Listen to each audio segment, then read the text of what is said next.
பிறக்க போற குழந்தை மேல நாளுக்கு நாள் மித்திரக்கு பாசம் அதிகமாயிட்டே போகுது. இதுவும் ரொம்ப டேஞ்சர் தான். எதுக்கும் நான் கொஞ்சம் ஜாக்கிரதையா இருக்கணும். இல்லனா நான் பிரெக்னன்ட் இல்லைங்கிற விஷயம் இவங்க எல்லாருக்கும் தெரிஞ்சிடும். சார் கூப்பிட்டீங்களா? லக்ஷ்மி, ஐடியா உன்னோடது தான். நீயே அவங்களுக்கு எக்ஸ்பிளைன் பண்ணு. சரிங்க மித்ரா. இங்க பாருங்க, இப்ப நம்ம பண்ண போற கவர்மெண்ட்டுக்கு சம்பந்தப்பட்ட பாரத் டவுன்ஷிப் ப்ராஜெக்ட் ரொம்பவே முக்கியமானது.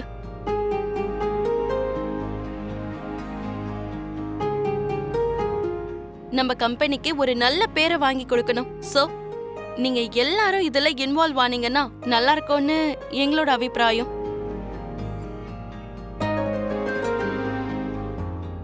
நீங்க எல்லாரும் இந்த ப்ராஜெக்ட்டுக்கு உங்க ஐடியாஸை யூஸ் பண்ணி டிசைனை ரெடி பண்ணுங்க. அதுக்கு தி பெஸ்ட் டிசைன்ஸை நம்ம கிளையண்ட்டுக்கு போட்டு காட்டலாம். Thank you so much madam. எங்களையும் இந்த மாதிரி ப்ராஜெக்ட்ல இன்வால்வ் பண்றதுக்கு ரொம்ப சந்தோஷமா இருக்கு. புரிஞ்சிருச்சுல? எல்லாரும் போய் அந்த வேலையை ஆரம்பிச்சிருங்க. டைம் இல்ல, ஓகேவா? இனி டைமை வேஸ்ட் பண்ணாம வேலையை ஆரம்பிச்சிருங்க. Okay madam. Thank you sir. Okay. What is this Mitra? அந்த லக்ஷ்மி வாய்க்கு வந்த மாதிரி பேசிட்டு போறா. நீ பாத்துட்டு சும்மா இருக்க? தப்புன்னு சொல்லி நிப்பாட்டல அப்படின்னா அவ பேசுறது எல்லாமே கரெக்ட்னு நீயும் நினைச்சிட்டு இருக்கியா? மனிஷா, லக்ஷ்மி இந்த கம்பெனியோட ஓனரா இல்லையாங்கிறது ஒரு பக்கம் இருக்கட்டும். இப்ப நம்ம ஒர்க்ல கான்சென்ட்ரேட் பண்ணலாமே. லக்ஷ்மி நம்மளை விட 10 மடங்கு ஃபாஸ்டா வேலை செய்யறா. நம்மளை விட இந்த ப்ராஜெக்ட்ல 10 மடங்கு வேகமா ஒர்க் பண்றா. அப்படி பார்த்தா நாம எவ்வளவு ஃபாஸ்டா வேலை செய்யணும்?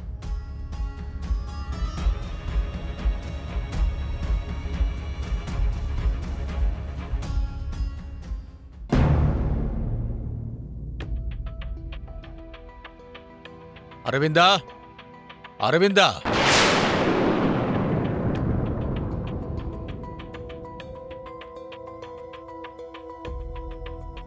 சாமி நீங்களா? வாங்க உட்காருங்க.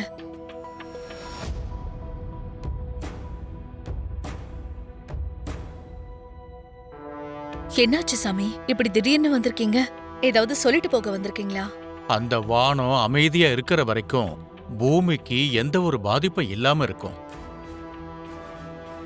ஆனா அதே வானம் கோபத்தை காட்ட ஆரம்பிச்சிட்டா அதிலேந்து உருவாகக்கூடிய இடி மின்னல் தாக்குதல்களுக்கு இந்த பூலோகமே அழிவை நோக்கி போக ஆரம்பிச்சு. அந்த மாதிரி நேரத்துல தான் இந்த பூலோகத்தை காப்பாத்துறதுக்கு அந்த தெய்வத்தோட அருள் தேவைப்படுது. இப்போ இந்த வீடு கூட நான் சொன்ன அதே நிலைமையில தான் இருக்கு அரவிந்தா. நீங்க என்ன சொல்றீங்க சாமி? என்னாச்சு? இவ்வளவு நாளா உன் மருமகளோட ஜாதக சக்தி உன் புள்ளைய காவு வாங்கறதுக்காக விடாம துரத்துக்கிட்டே வந்தது. அதனாலதான் அவங்க 2 பேரும் பிரியணும்னு சொன்னேன். ஆனா நீதான் கேட்கலையே. ஆனா இப்போ ராகுவோட கேது சேர்ந்த மாதிரி உன் மருமகளோட ஜாதக சக்தியோட சேர்த்து அவ வயித்துல வளர்ற குழந்தையோட ஜாதக சக்தியை சேர்க்க. என்னக்கா இதெல்லாம்? இப்போ லக்ஷ்மிக்கு பிறக்க போற குழந்தையால கூட மித்ராக்கு ஆபத்து இருக்கா? அந்த சாமியார் சொன்னது என்னமோ எனக்கு உண்மைன்னு தான் தோணுது. ஏன் சொல்றேனா, லக்ஷ்மியால ஆபத்து இருக்குன்னு சொன்னாரு, அப்படியே நடந்துருச்சு. இப்ப அந்த குழந்தையால கூட ஆபத்து இருக்குன்னு சொல்றாரு, அதுவும் கண்டிப்பா நடந்தே தீரும். அதுக்குள்ள நம்ம எதையாவது பண்ணி ஆகணும். ஆமா தேவியானி, மித்ராக்கும் லக்ஷ்மிக்கும் விவாகரத்து நடந்திருந்தா நம்ம இவ்ளோ பதட்டப்பட வேண்டிய அவசியமே இருந்திருக்காது. இப்ப பிறக்க போற குழந்தையும் மித்ராக்கு இன்னும் ஆபத்து ஏற்படுத்த பாக்குது. இப்ப என்ன பண்றது ஏது பண்றதுன்னு எனக்கு ஒண்ணுமே புரிய மாட்டேங்குது.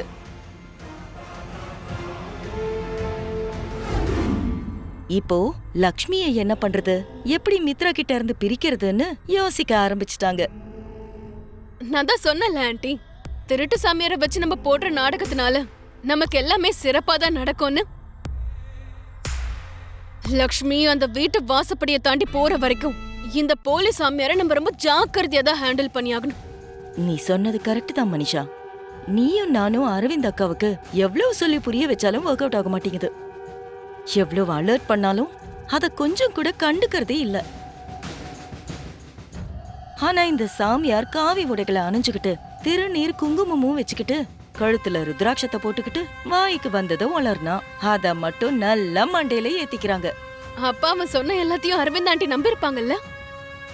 100% இல்ல, 1000% நம்பிட்டாங்க. இப்ப பாக்கலாம் கதையில எந்த மாதிரி ட்விஸ்ட் வரப்போகுதுன்னு. அந்த ட்விஸ்ட் எல்லாம் ஒரு பக்கம் இருக்கட்டும், ஆபீஸ்ல மித்ராவோட பிஹேவியர்ல எந்த ட்விஸ்டும் ஏற்படாம பாத்துக்கோ. நீங்க எதை பத்தி சொல்லிட்டு இருக்கீங்க ஆண்டி? பொண்டாட்டி கர்ப்பமா இருக்கான்னு தெரிஞ்சா எந்த ஆம்பளையா இருந்தாலும் பொறுப்புணர்ச்சி ஏற்படும்.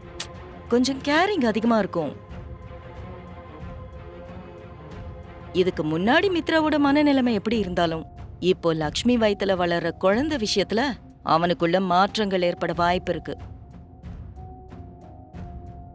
குழந்தைய பத்திரமா பாத்துக்கணுங்கிற கேரிங் எல்லாம் இருக்கும். அதன் காரணமா ஆட்டோமேட்டிக்கா லக்ஷ்மி மேலயும் அன்பு பாசம் அதிகரிக்க வாய்ப்பு இருக்கு. அதனாலதான் நீ எதுக்கும் கொஞ்சம் ஜாக்கிரதையா இரு.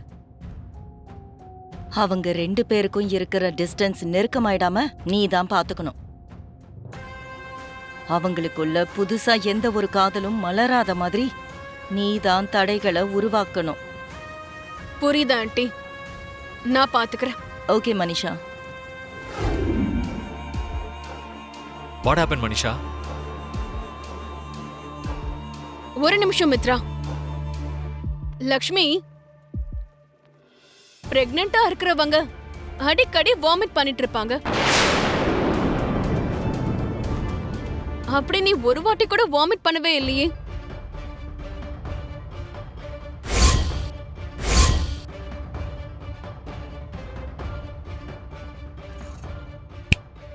உன்னதான் லக்ஷ்மி, ஒரு வாட்டி கூட உனக்கு வாமிட் வரவே இல்லையே?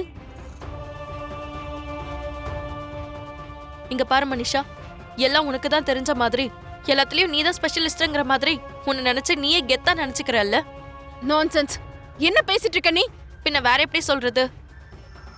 ஒவ்வொருத்தரோட பாடி கண்டிஷன்ஸை பொறுத்து அவங்களோட பாடி ரியாக்ட் பண்ணும். சில பேருக்கு பிரெக்னன்சி வந்த உடனே வாமிட்டிங் வரலாம், சில பேருக்கு கொஞ்சம் லேட்டா வரலாம். உன்கிட்ட இதெல்லாம் எக்ஸ்பிளைன் பண்ற அளவுக்கு எனக்கு டைம் இல்ல. நீ போய் உன்னோட வேலையை பாரு, என் வேலையை நான் பாத்துக்கிறேன். மாம், அந்த ப்ராஜெக்ட் மட்டும் நம்ம கைக்கு வந்துட்டா நந்தன் குரூப் ஆஃப் கன்ஸ்ட்ரக்ஷனுடைய ரேஞ்சே மாறிடும். நம்ம சிட்டில இருக்கிற இன்வெஸ்டர்ஸ் எல்லாருமே நம்மள திரும்பி பார்ப்பாங்க. எனக்கு தெரியும்பா, கம்பெனியோட வளர்ச்சிக்காக ஒவ்வொரு நிமிஷத்தையும் நீ தெளிவா தான் பயன்படுத்துவ. ஒவ்வொரு அடியையும் விவேகமா தான் எடுத்து வைப்பேன்னு எனக்கு நல்லாவே தெரியும். Keep it up. Thank you so much mom.